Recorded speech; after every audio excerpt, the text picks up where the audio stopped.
নমস্কার বন্ধুরা, welcome to ST unique sports. তো ভিডিওতে অনেক কিছু আপডেট শেয়ার করার রয়েছে, ট্রান্সফার নিউজ, ডার্বি নিয়ে কথা বলার রয়েছে। তার আগে অসংখ্য ধন্যবাদ সকলকে, যেভাবে তোমরা আমাদের চ্যানেলের সঙ্গে দীর্ঘ 4 বছর ধরে যুক্ত রয়েছো। হ্যাঁ, আজ আমাদের এসডি ইউনিক স্পোর্টস চ্যানেলের 4 বছর বয়স হয়ে গেল। এইটুকু চ্যানেল ছিল, এতটা বড় চ্যানেল হয়েছে, দায়িত্বও অনেক বেড়েছে। আমরা দেখতে দেখতে 80,000 ফ্যামিলি মেম্বারের কাছাকাছি চলে গেছি। তোমাদের যেভাবে ভালোবাসা, যেভাবে সাপোর্ট পাই দিনের পর দিন, সত্যি এটা ভোলার নয়। অসংখ্য ধন্যবাদ সকলকে। কাজ করতে গেলে ভুল ভ্রান্তি হবে, তোমরা যেভাবে সাপোর্ট করেছো, যেখানে ভুল সেটা বলেছো, অবশ্যই তোমাদের জন্য কমেন্ট বক্স অলওয়েজ ওপেন রয়েছে। তো যেভাবে তোমরা দিনের পর দিন সাপোর্ট করেছো, আমি হয়তো রেগুলার সবসময় ভিডিও দিতে পারি না, তারপরেও তোমরা যেভাবে অপেক্ষা করো, যেভাবে মেসেজ করো, সত্যি খুব ভালো লাগে। আর জীবনে খারাপ সময়ে তোমরা যেভাবে ছিলে আমার পাশে, অনেকের সঙ্গে আজও যোগাযোগ রয়েছে সেই একইভাবে। তো সেই দিনগুলো ভোলার নয়। তো আজকে আরও একবার সকলকে ধন্যবাদ, আমাদের চ্যানেলের সঙ্গে এইভাবে যুক্ত থেকো। 4 বছর বয়স হয়ে গেল, চ্যানেল বড় হয়েছে, দায়িত্ব বেড়েছে, তোমরাও যেভাবে সাপোর্ট করেছো অসংখ্য অসংখ্য ধন্যবাদ। তো এই ভিডিওতে আমরা সরাসরি একদম ট্রান্সফার নিউজ বা ফুটবল আপডেটে চলে আসি। তার আগে একটাই রিকোয়েস্ট, তাড়াতাড়ি 80,000 ফ্যামিলি মেম্বার করে দেওয়ার, মাত্রই 200-300 বাকি রয়েছে। তো একটা করে সাবস্ক্রাইব করে নিও। তো প্রথমেই যদি আমরা ডার্বি ম্যাচ নিয়ে কথা বলি, তো অনলাইন ডার্বি ম্যাচের টিকিট কিন্তু রয়েছে বুকমাইশোতে। এখনও আজ সকালেও দেখলাম যে টিকিট রয়েছে। টিকিটের যে প্রচুর যে টানাটানি সেরকম ব্যাপার নেই, টিকিটের দাম ঠিকঠাক রাখা হয়েছে। আমি তো ভেবেছিলাম অন্তত সর্বনিম্ন টিকিট হয়তো 300-400 টাকা হয়ে যাবে। সেখানে যেরকম টিকিটের প্রাইস রাখা রয়েছে, গ্যালারি ভাগ করে রাখা রয়েছে, পুরো মাঠ হয়তো সমর্থকদের জন্য থাকছে না, মূলত একটা সাইড বেশিরভাগটাই দেওয়া হয়েছে গোলপোস্ট পর্যন্ত, আর একটা দিক তো সেখানে টিকিট ছাড়া হয়নি। সেগুলো যদি অফলাইন টিকিট ছাড়ে তো ভালো, না হলে হয়তো ছাড়া হবে না। তো টিকিট কেটে নাও। আজকে তো অনেকেই অফলাইন টিকিট কালেক্ট করতে গেছে। অনেকে জিজ্ঞাসা করছিলে যে দাদা তুমি ডার্বি ম্যাচ দেখতে যাবে কি না। না, আমি ডার্বি ম্যাচ দেখতে যাব না, কিন্তু বাদ বাকি যে দুটো ম্যাচ রয়েছে তার মধ্যে কোনো একটা ম্যাচে যাওয়ার সম্ভাবনা রয়েছে। ডার্বি ম্যাচেরও যাওয়ার ইচ্ছা ছিল, কিন্তু একটু পারিবারিক কারণে ডার্বি ম্যাচে যেতে পারছি না। তো অলরেডি কিন্তু আমরা দেখতে পাচ্ছি দুই প্রধান তারা প্রস্তুতি শুরু করে দিয়েছে। আমি প্রথমেই কথা বলবো একটুখানি ইস্ট বেঙ্গলের প্রস্তুতি নিয়ে। তোমাদের যেরকম বলেছিলাম, অ্যান্তোনিও লোপেজ হাবাস সে তার সহকারী কোচ এবং আরও একজন কোচ, ফিটনেস কোচকে নিয়ে এসেছে। ফিটনেস কোচের যা আপডেট পেলাম, খুবই একজন হাই প্রোফাইল ফিটনেস কোচ কিন্তু অ্যান্তোনিও লোপেজ হাবাস দলে নিয়ে এসেছে। নিয়ে আসার কারণ, ইস্টবেঙ্গল মানেই সেখানে একটা ফিটনেসের ঘাটতি আমরা দেখতে পেয়েছি। এবং হাবাস কেন এতটা ফুটবলে সফল, ইন্ডিয়ান ফুটবলে, তার হচ্ছে ডিসিপ্লিন। তার পুরোপুরি স্ট্রাকচারটা তৈরি হয় ডিসিপ্লিনের ওপর, হার্ডওয়ার্কের ওপর। প্লেয়ার একটু আধটু কমতি থাকতেই পারে প্লেয়ারের মধ্যে, কিন্তু তার থেকে নিগড়ে রস বার করে আনার ক্ষমতা কিন্তু রয়েছে অ্যান্তোনিও লোপেজ হাবাসের মধ্যে। অনুশীলন হওয়ার কথা ছিল গতদিন বিকেল 5টা থেকে, সেখানে কোচ 3:30 নাগাদ মাঠে উপস্থিত হয়ে যায়। কোচ, কোচিং স্টাফ তারা আলোচনা করে, প্লেয়াররা আসে, তাদের সঙ্গে অনেকক্ষণ ড্রেসিং রুমে ভিডিও দেখিয়ে কি কি পরিকল্পনা হবে এটসেট্রা করে কিন্তু তাদের প্র্যাকটিস বোঝানো হয়। এবং গতকাল যা প্র্যাকটিস হয়েছে, সেই প্রথম দিন থেকেই একদম নিগড়ে নেওয়া, সেটা কিন্তু অ্যান্তোনিও লোপেজ হাবাস শুরু করে দিয়েছে। হাবাসের বয়স হতে পারে অনেকটাই, কিন্তু যে তুখোড় বুদ্ধি এবং যেভাবে পুরো ম্যাচকে রিডিং করে এবং পুরো টুর্নামেন্টগুলোকে নিয়ে যায়, সেখানে হাবাস অন্যতম। এবং গতকালের অনুশীলনে আমরা অবশ্যই দুটো দলে ভাগ করে অনুশীলন দেখেছি, সেখানে গোলকিপারদের নিয়েও অনুশীলন করা হয়েছে।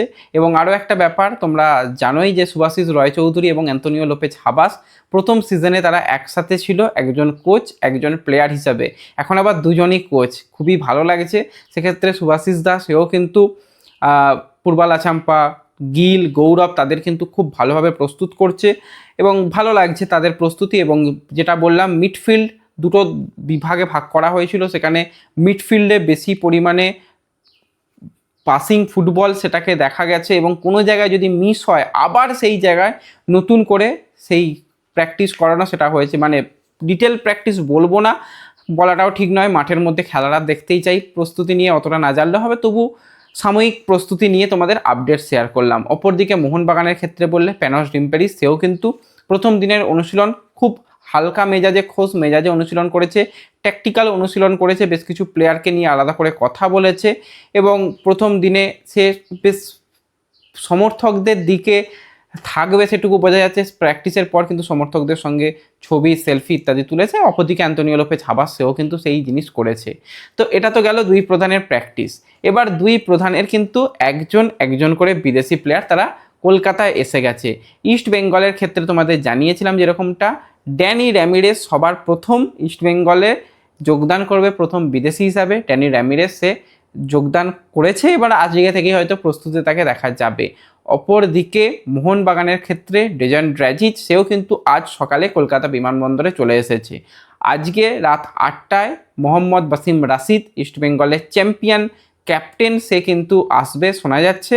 হয়তো ডিলে হতেও পারে, রাত 10টাও বেজে যেতে পারে, এরকম শোনা যাচ্ছে। যাই হোক, সেও চলে আসছে। ইস্টবেঙ্গল কিন্তু আজকে একজন বিদেশিকে অনুশীলনে পাচ্ছে, গতকাল থেকে আগামীকাল থেকে সে কিন্তু ইস্টবেঙ্গল কিন্তু দুই বিদেশিকে নিয়ে অনুশীলন করতে পারবে। মোহনবাগানের ক্ষেত্রে সেক্ষেত্রে একজন বিদেশিকে নিয়েই হয়তো টুর্নামেন্টে খেলতে হতে পারে।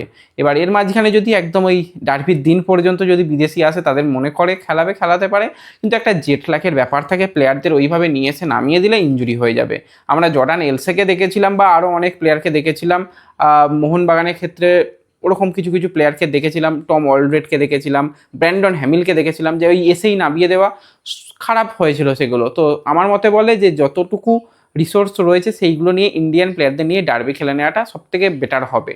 তো এটা তো পুরো দুটো দলকে নিয়ে কথা হলো। এবার আমরা যদি সরাসরি চলে আসি ট্রান্সফার নিউজ নিয়ে, তোমাদের জানিয়েছিলাম মুম্বাই সিটি এফসির চ্যাম্পিয়ন কোচ পিটার ক্র্যাটকি যদি নেক্সট সিজনে ইন্ডিয়াতে না থাকে অবাক হওয়ার মতন কিছু নেই, তার কাছে বিদেশের ক্লাবের অফার রয়েছে। হ্যাঁ, শেষ পর্যন্ত সে অফিসিয়াল তার নাম ঘোষণা হয়েছে। এবার সেই এলিগের ক্লাব মেলবোর্ন সিটি এফসির অ্যাসিস্ট্যান্ট কোচ হিসাবে, মেলবোর্ন সিটি এফসির অ্যাসিস্ট্যান্ট কোচ হিসাবে থাকার পরেই কিন্তু সে মুম্বাইয়ে এসেছে এবং মুম্বাইয়ে খুব ভালো সময় কাটিয়ে সে আবারও 1 বছরের চুক্তিতে সে মেলবোর্ন সিটি এফসিতে সাইন করেছে, তার অফিসিয়াল কনফার্মেশনও এসে গেছে। তো এরপর যদি আমরা বাদ বাকি আপডেট নিয়ে কথা বলি, সেখানে অবশ্যই আমরা একজন ইন্ডিয়ান প্লেয়ারকে নিয়ে কথা বলবো, সেটা আর অন্য কেউ নয়, গ্লেন ম্যাটিন্স। তো গ্লেন ম্যাটিন্স কিছুদিন আগেই মোহনবাগান থেকে ছাড়া পেয়েছে, মানে তার কন্ট্রাক্ট শেষ হয়ে গিয়েছে। তো গ্লেন ম্যাটিন্স কিন্তু তার নতুন গন্তব্য চেন্নাইন এফসিকে বেছে নিয়েছে। তো এই মিডফিল্ডারকে কিন্তু আমরা পরের সিজনে চেন্নাইন এফসি জার্সি গায়ে দেখব। এর আগে কিন্তু যে চেন্নাইন এফসি যিনি কোচ রয়েছেন তার সাথে কিন্তু ক্লিফোর্ড মিরান্ডার সাথে গোয়াতে সময় কাটিয়েছে। ক্লিফোর্ড মিরান্ডার সঙ্গে খুব ভালো বোঝাপড়া রয়েছে। তো ক্লিফোর্ড মিরান্ডা কিন্তু তার পছন্দের প্লেয়ারকে কিন্তু এবার চেন্নাইন এফসিতে নিয়ে গেল, তার অফিসিয়াল কনফার্মেশনও কিন্তু চেন্নাইন এফসির তরফ থেকে এসে গেছে।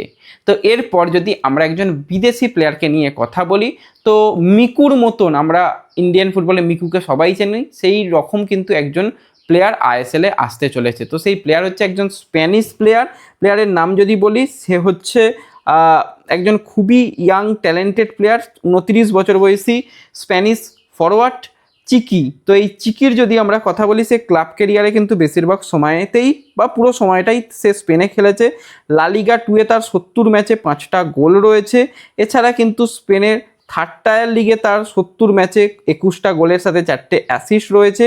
স্পেনেই সে খেলেছে এবং স্পেনে টোটাল 294 ম্যাচে 53 গোলের সাথে রয়েছে চিকির 7টা অ্যাসিস্ট। তো একটা ঠিকঠাক প্রোফাইল নিয়ে আসছে এবং প্লেয়ারটার যেটা সবথেকে ভালো গুণ আমার লাগলো, দুটো পায়েই খেলতে পারে। তো এটা একটা তার মধ্যে বিশেষ গুণ রয়েছে এবং অবশ্যই বয়স তার খুবই কম এবং এই রকম প্লেয়ার আইএসএলে এসে আমরা দেখেছি সাফল্য পেতে। তো তাকে কিন্তু নেবার ব্যাপারে বেঙ্গালুরু এফসিও কথাবার্তা চালিয়েছিল, কিন্তু শেষ পর্যন্ত এই প্লেয়ারকে এফসি গোয়া তারা সাইন করাতে চলেছে। অফিসিয়াল কনফার্মেশন খুব তাড়াতাড়ি এসে যাবে, সেরকমটাই শোনা যাচ্ছে। এরপর যদি আমরা একটুখানি ওড়িশা এফসিকে নিয়ে কথা বলি, তো ওড়িশা এফসি কিন্তু তাদের গত সিজন থেকে বেশ অনেকজন প্লেয়ারের সঙ্গে নতুন করে চুক্তি করতে চলেছে। অফিসিয়াল কনফার্মেশন এসে গেলে তোমাদের জানিয়ে দেব। তো এই ভিডিওতে এই আপডেটগুলোই শেয়ার করার ছিল। ভিডিও ভালো লাগলে লাইক শেয়ার করে দিও। চ্যানেলে প্রথমবারের জন্য এলে সাবস্ক্রাইব আর ফলো করে নিও। দেখা হবে পরবর্তী ভিডিওতে। ধন্যবাদ।